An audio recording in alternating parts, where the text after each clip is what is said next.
សួស្តីអ្នកទាំងអស់គ្នាមកកាន់ episode 2 នៅក្នុង episode នេះខ្ញុំនឹងប្រាប់អ្នកទាំងអស់គ្នាពីបញ្ហាធំ4សំខាន់ដែលនិស្សិតគាត់នឹងអាចជួបប្រទះនៅពេលដែលឡើងមករៀននៅពេញដំបូងក្នុងការរស់នៅបញ្ហាទី1អ្នកទាំងអស់គ្នាប្រកាសជាអាចទីដឹងហើយគឺបញ្ហាហិរញ្ញវត្ថុពិតជាសំខាន់មែនទែនដោយសារតែការយើងនៅស្រុកយើងមានផ្ទះខ្លួនឯងអញ្ចឹងយើងត្រូវការជួលផ្ទះថ្លៃទឹកថ្លៃភ្លើងឬក៏ថ្លៃម្ហូបអាហារអីប៉ាម៉ាក់គាត់អត់ឲ្យព្រួយបារម្ភទេប៉ុន្តែនៅពេលដែលយើងឡើងមកពេញអ្វីទាំងអស់ហ្នឹងគឺជាទំនួលខុសត្រូវរបស់យើងមិនថាការជួបបន្ទប់ថ្លៃទឹកថ្លៃភ្លើងការទូរស័ព្ទសាំងម៉ូតូទៅរៀនរាល់ថ្ងៃយើងត្រូវចេះចាត់ចែងលុយកាក់ដោយខ្លួនឯងព្រោះអីមកពេញគឺចំណាយច្រើនមែនតើក៏ពេកកប៉ុកផ្លេតសោះអស់លុយបាត់អញ្ចឹងយើងត្រូវចេះបែងចែកឲ្យបានត្រឹមត្រូវ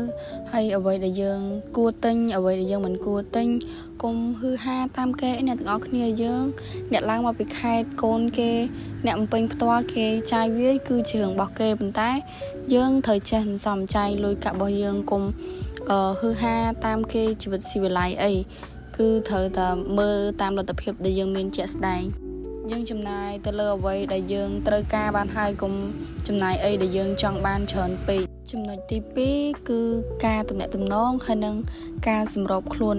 នៅភ្នំពេញខុសពីនៅតាមបណ្ដាខេត្តដោយសារតែស្ទះចរាចរណ៍ខ្លាំងមែនទែនមិនថាយើងទៅណាទៅណីក៏ដោយគឺត្រូវតែទៅឲ្យបានមុនម៉ោងទៅសាលារៀនឬក៏ទៅធ្វើការគឺត្រូវតែទៅឲ្យបានមុនម៉ោងទៅឲ្យបានលឿនហើយទាន់ម៉ោងទៀតជាស្ដែងដូចខ្ញុំអញ្ចឹងការខ្ញុំមករៀននៅសាកលដំបូងគឺទៅរៀនលេតរហូតដោយសារតែស្ទះម៉ូតូស្ទះឡានអញ្ចឹងទៅអ្នកនរគ្នាអញ្ចឹងទៅនៅសាលាខ្ញុំអត់បានទេដោយសារតែពេលដែលយើងទៅផុតម៉ោងដែលគ្រូហៅ attendance គឺស្មើនឹងអវត្តមានហើយអញ្ចឹងយើងត្រូវតែទៅឲ្យបានទាន់ម៉ោងហើយនៅកន្លែងធ្វើការខ្ញុំក៏ដូចគ្នាដែរគឺមានការ scan មេដៃអញ្ចឹងហើយបើសិនជាគេឃើញថាយើង scan ចូលម៉ោងខុសម៉ោងអីចឹងគេសួរនាំអីអញ្ចឹងយើងត្រូវតែទៅឲ្យបានទៀងម៉ោងរហូតហើយការទំនាក់ទំនងជាមួយនឹងមនុស្សជុំវិញខ្លួនក៏សំខាន់ដែរនៅពេលដែលយើងឡើងមកសាកលភ្លាមយើងជួបមនុស្សថ្មីច្រើនខ្លាំងមែនតើទាំងនៅសាលាហើយនិងកន្លែងការងារអញ្ចឹងនៅសាលាអ្នកខ្លះអាចនឹងមានអារម្មណ៍ថាឯកាគាត់តែឯងអីចឹងហើយគាត់ដឹងថានិយាយជាមួយគេមិនពេលខ្លះនិយាយជាមួយគ្នាហើយក៏ពេលជប់និយាយក៏ចប់ទៅអត់ដឹងថានិយាយតទៀតអត់ដូចថាយើងធ្លាប់ស្គាល់គ្នាអញ្ចឹងទៅយើងមានអារម្មណ៍ថាចិត្តស្និទ្ធតែខ្ញុំសូមប្រាប់អ្នកទាំងអស់គ្នាថា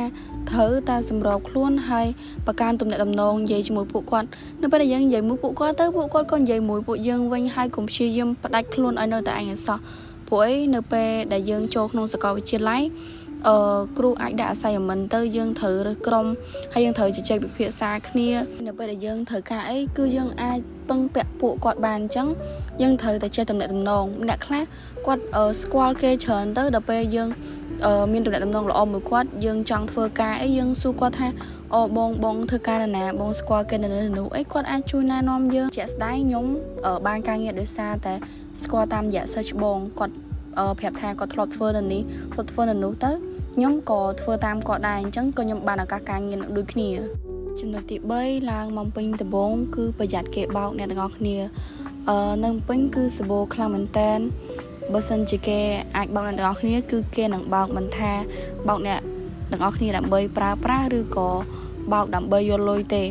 ដូចជាអ្នកទាំងអស់គ្នាចុះឈ្មោះចូលរៀននៅតាមកន្លែងបណ្ដុះបណ្ដាលមួយចំនួនកន្លែងខ្លះគឺគេបោកឲ្យយើងចុះឈ្មោះចូលរៀនហើយអ្វីដែលគេបរៀនយើងគឺអត់មានអីក្រៅឲ្យយើងបោកគ្នាតទេហើយបើសិនជាអ្នកទាំងគ្នាចង់រកការងារធ្វើ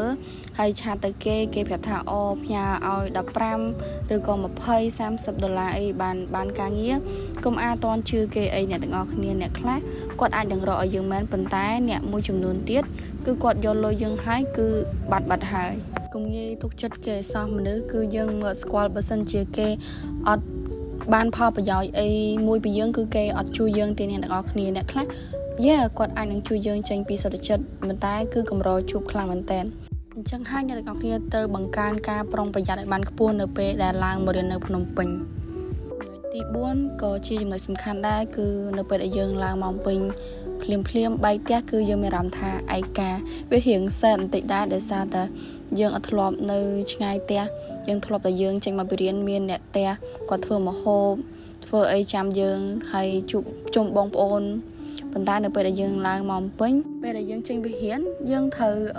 ធ្វើបាយធ្វើម្ហូបញ៉ាំខ្លួនឯងទៅហើយពេលយប់ឡើងយើងអាចនឹងរៀងគិតច្រើនយើងនឹកផ្ទះ